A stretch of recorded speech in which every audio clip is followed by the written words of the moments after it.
2016 election, talo naman. Hindi naman talaga mananalo yan.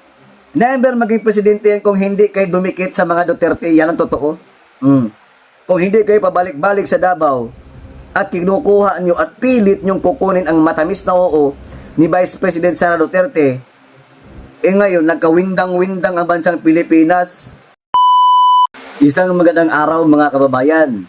Kakapasok lang po na balita itong nakita natin dito sa may post ng PTV mga kababayan. Iyang sabi, just in, idineklara ng COMELEC na ang Lakas CMD bilang dominant majority party kaugnay ng 2025 midterm election. Samantalang, dominant minority party naman ang nationalista party.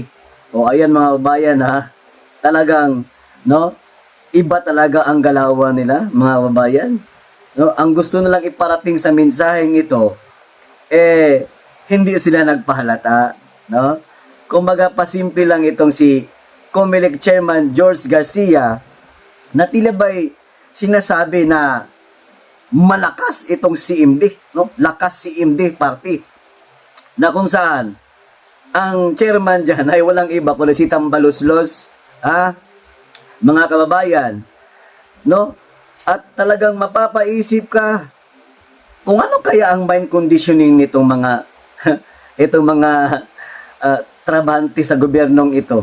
O anong gustong palabasin nila na kesyo kahit ano pang issue or siguro kung mayroong mga paninira o mayroon silang gagawin na pandaraya, hindi sila maaakusahan. Kasi nga daw, majority dominant itong Lakas CMD. Take note mga kababayan na ang CMD po ay yan po yung Christian and Muslims Democrats.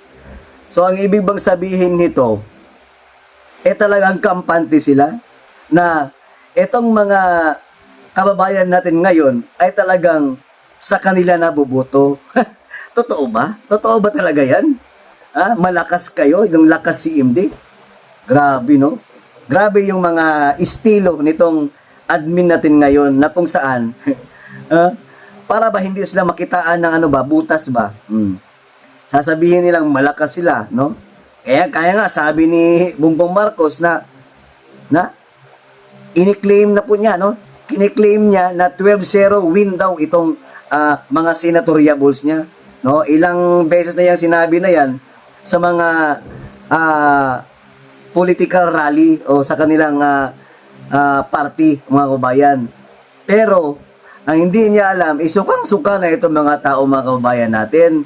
Kahit sabihin pa nating Lakas CMD kayo, Lakas Christian, Muslims, Democrats, sa ginagawa ninyo ngayon sa bansang Pilipinas, kayo lang yata ang naniniwala na malakas kayo. Hindi niyo na ba napansin na tahimik lang itong mga PDP Laban Party? Hindi naman namin pinagsasabi na malakas, pero ang mga naniniwala sa mga ginagawa, sa mga nagawa ni Tatay Digong sa panahon niya, kitang-kita po ng taong bayan. Eto nga ang sabi mga nag-comment, mga kababayan, kasi pinagpestahan talaga ito Kakapasok lang po ito na balita just in lang kasi ito. Sabi dito ng isang netizen, mga kababayan, ipinapasa Diyos na lang niya itong upcoming na national election sa bansang Pilipinas.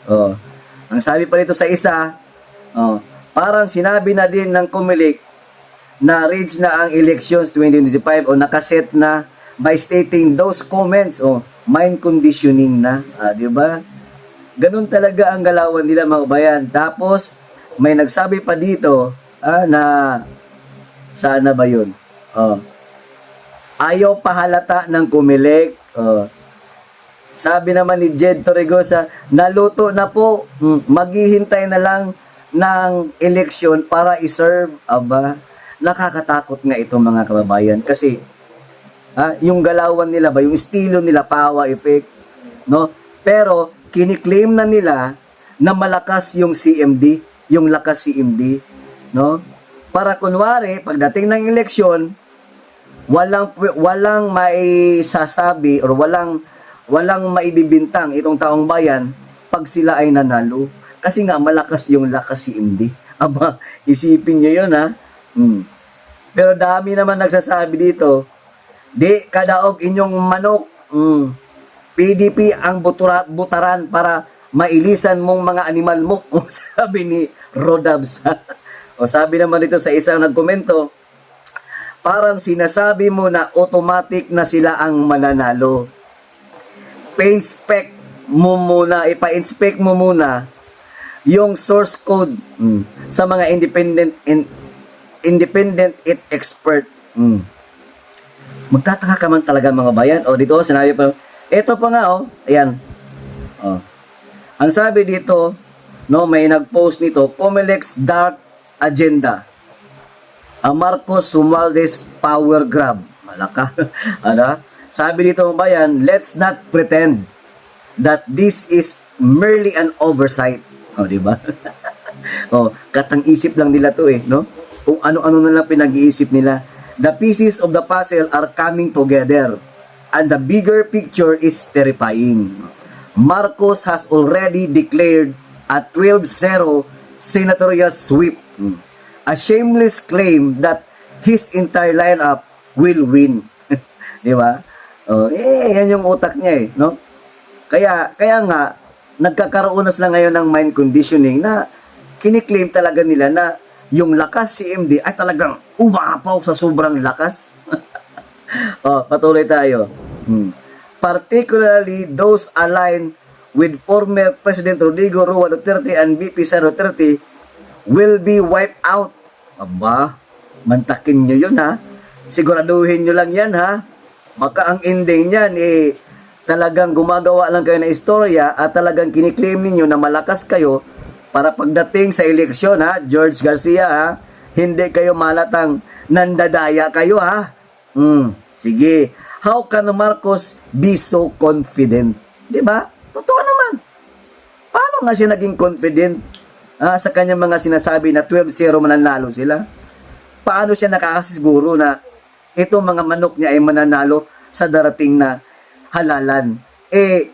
Ultimo, yung trabaho niya, yung pagiging presidente niya, ay hindi niya naman nagampanan.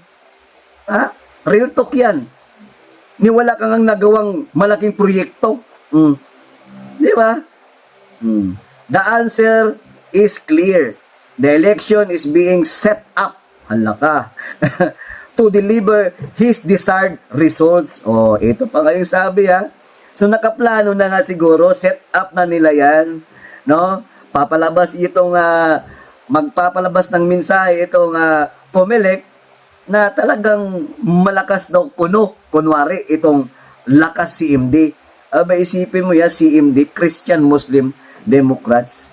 Nakakasiguro pala kayo na itong mga Kristiyano at mga Muslim natin ay solid na talagang boboto sa inyo.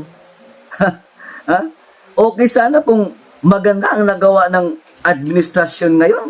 Okay sana kung walang panliling lang regarding doon sa budget na ginawa na sa 2025. Okay sana kung maganda ang takbo ng pamumuhay, maganda yung seguridad sa bansang Pilipinas. Pwede mo pa yung i-claim na 12-0 mananalo kasi nga pinagkakatiwalaan ka. Pero ang tanong hindi nandyan po ang PDP laban. Ang daming nagmamahal po sa PDP laban mga kababayan. At ito pa, and who is the helm of this grand scheme? George Garcia, Comelec's chairman, an unknown Marcos loyalist. Diba? Bistado na nga itong Comelec chairman. Ay sa pahabol. Let's we forget, George Garcia was the very same lawyer who represented Bongbong Marcos in his electoral protest against former Vice President Leni Robredo. Ito nga yun. Ang katauhan nitong si George Garcia at yung lawyer niya sa panahon na talagang hinahabol nila na panalo na itong si Bongbong Marcos noong 2016 election, talo naman. Hindi naman talaga mananalo yan. Never maging presidente yan kung hindi kayo dumikit sa mga Duterte. Yan ang totoo. Kung hindi kayo pabalik-balik sa Davao at kinukuha nyo at pilit nyong kukunin ang matamis na oo ni Vice President Sara Duterte, ngayon, nagkawindang-windang ang bansang Pilipinas, nabudol. And now, this same man is in charge of ensuring a fair and honest election. This is a mockery of democracy. Grabe, talagang binabalustag na talaga itong mga pangyayari sa bansa natin. Kabulastugan talaga. Okay, hanggang dito na lang mga kabayan. Ipagdasal po natin na sana po ay hindi po ito, hindi tayo madaya. Lagi nating iisipin na unahin natin at ipagdasal natin kung sino talaga yung mga karapat-dapat na maupo. Kung ako sa inyo mga kabayan, let's vote PDP laban senatoriables sa 2025. Kasi yan lang po ang tutulong sa atin. Yan lang po ang magdadala sa atin sa magandang kinabukasan, katuwang itong mga Duterte, lalong-lalo na kay Ma'am BP Sara Duterte. Hanggang dito na lamang mga kabayan. God bless us all. Bye!